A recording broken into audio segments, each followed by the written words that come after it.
In the Pokemon anime, there have been hundreds, if not thousands of battles that have taken place in the series, and plenty of people have discussed their favorites on YouTube. But one battle that isn't talked about a lot is the battle between Ash and Tobias, and I think I understand why.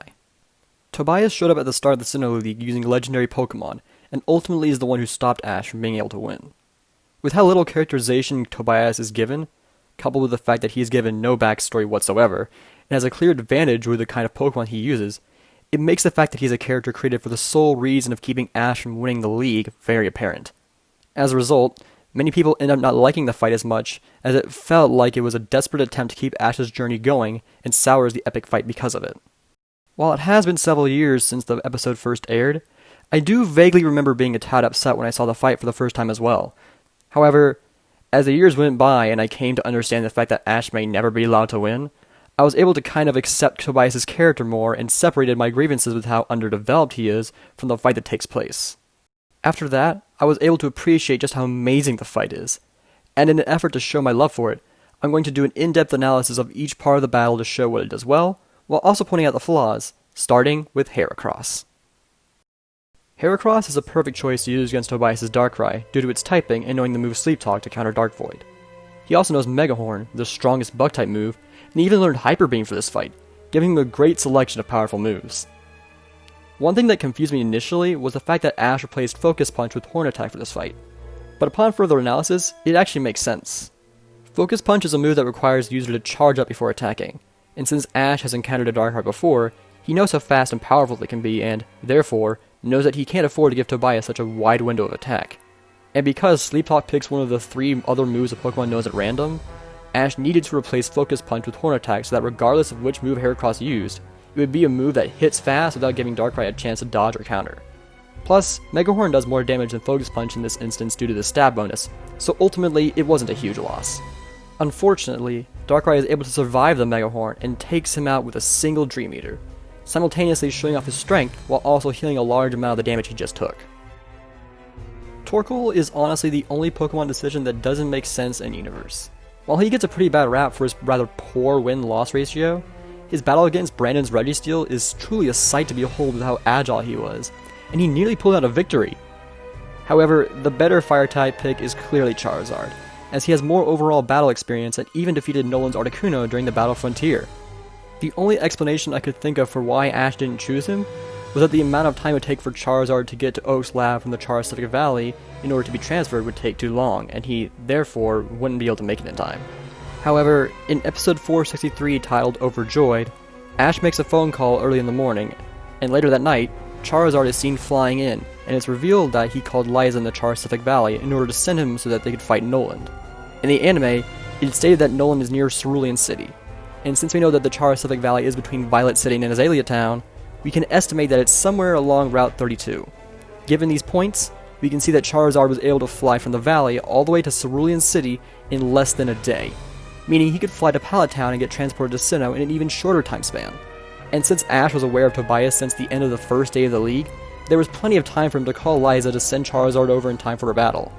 This issue could have been avoided if they had included a scene earlier in the show that gives an explanation as to why he couldn't make it, such as Charizard being sick, but they didn't. That being said, I do understand why he wasn't included.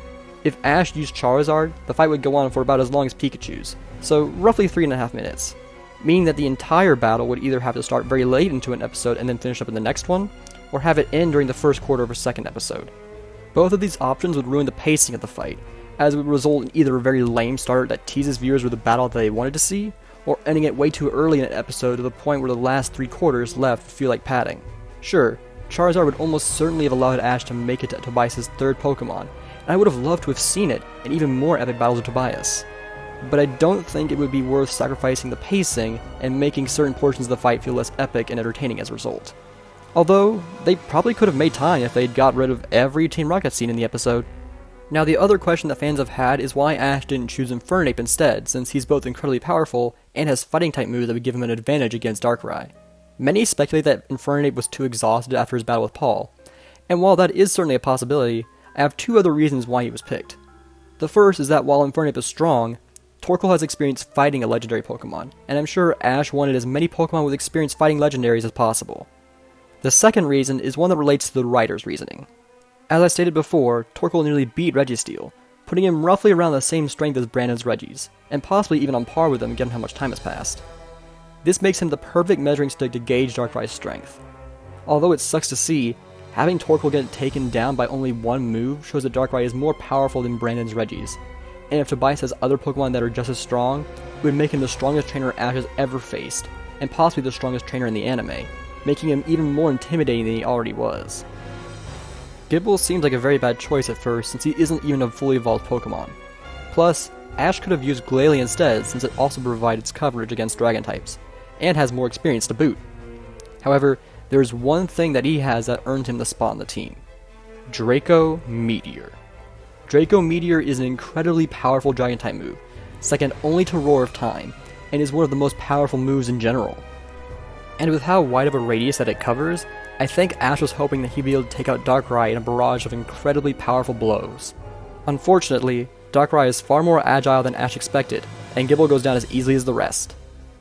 One last thing that I want to point out though, is that the Rock Smash that he hit Darkrai with at the start of the fight has a 50% chance of lowering a Pokemon's defense stat, meaning that he potentially helped Sceptile even more than the small amount of damage he managed to deal, and is possibly the reason why the next battle ended the way it did.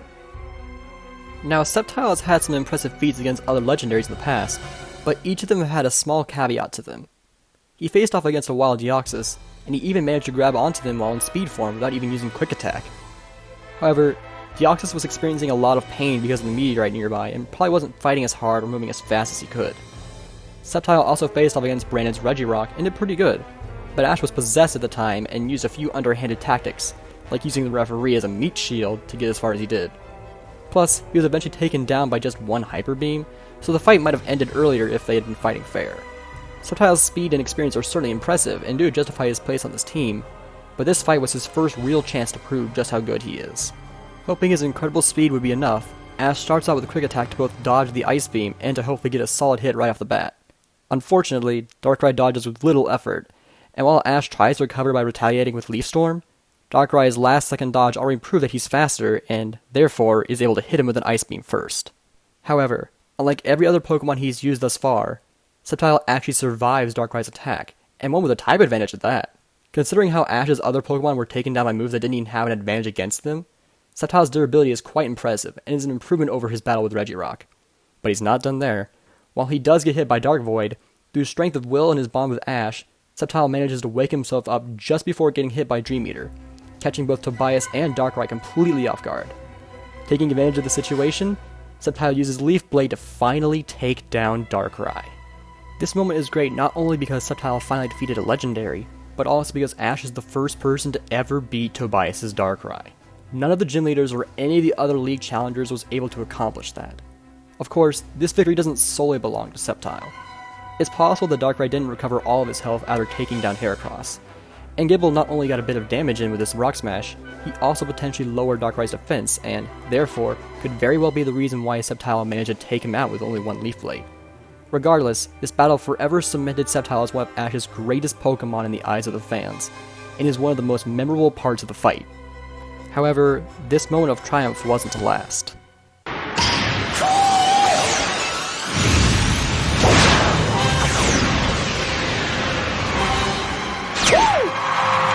Tobias reveals that he also has a Latios, and it's at this point that the gravity of the situation truly sinks in, as both the characters and the audience realizes that he probably has an entire team of legendary Pokemon, meaning that if Ash wants to win, he's going to have to pull off a miracle.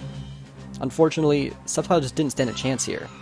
Now if you're wondering why Ash chose to use Leaf Blade instead of Leaf Storm to start this battle off, the latter reduces the user's special attack stat by 2 tiers, reducing it to 50% after using it earlier, so it's likely that Leaf Blade was actually stronger here.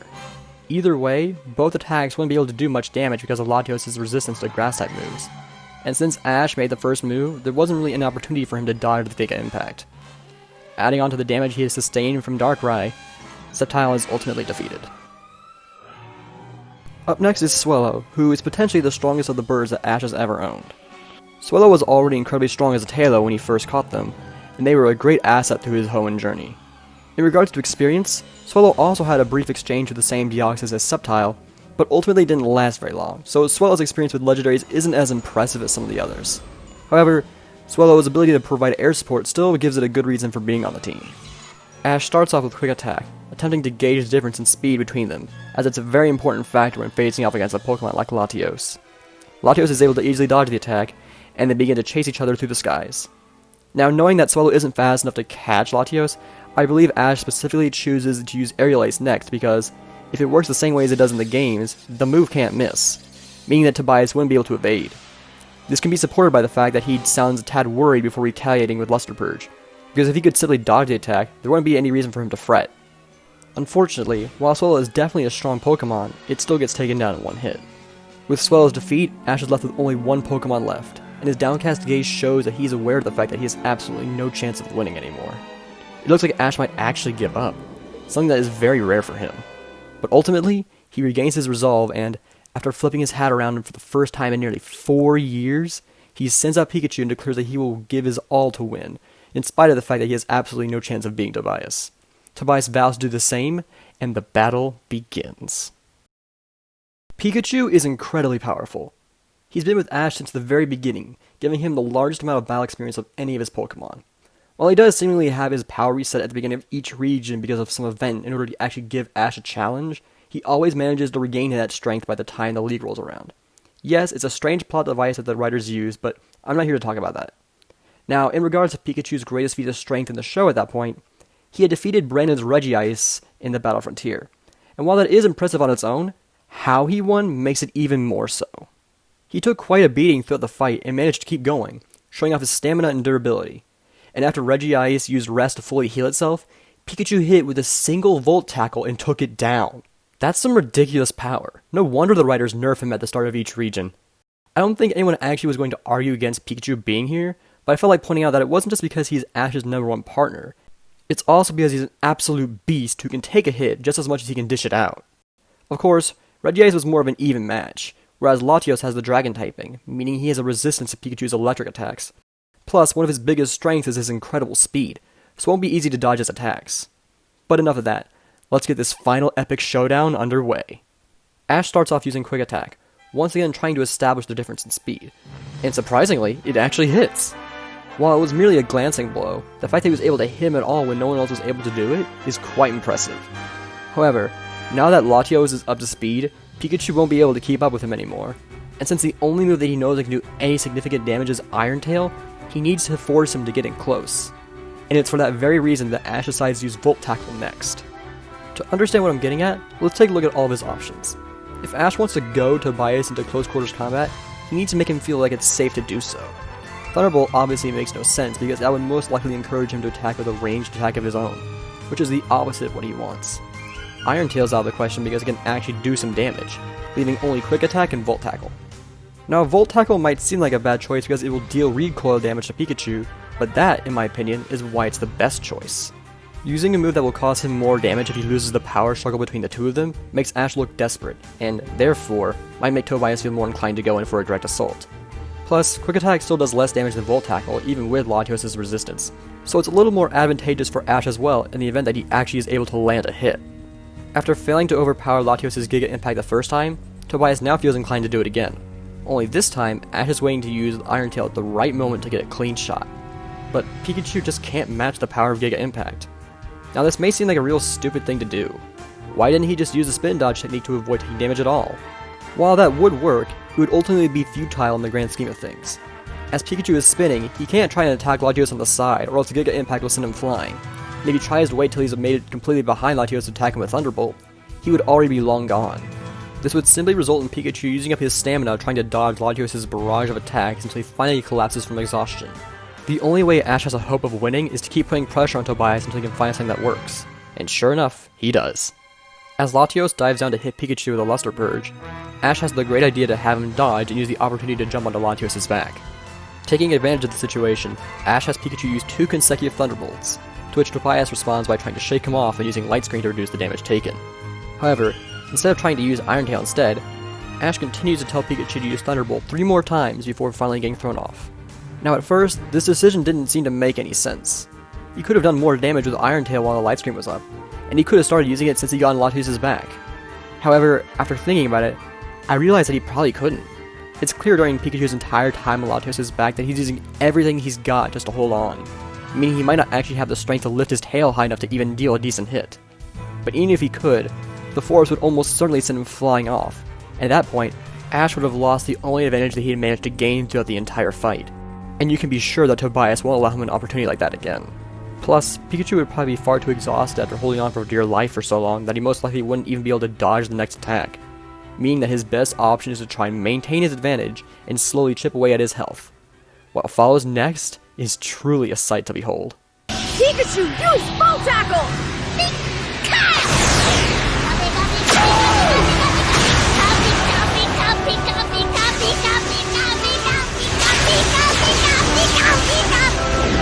Now, use Iron Tail!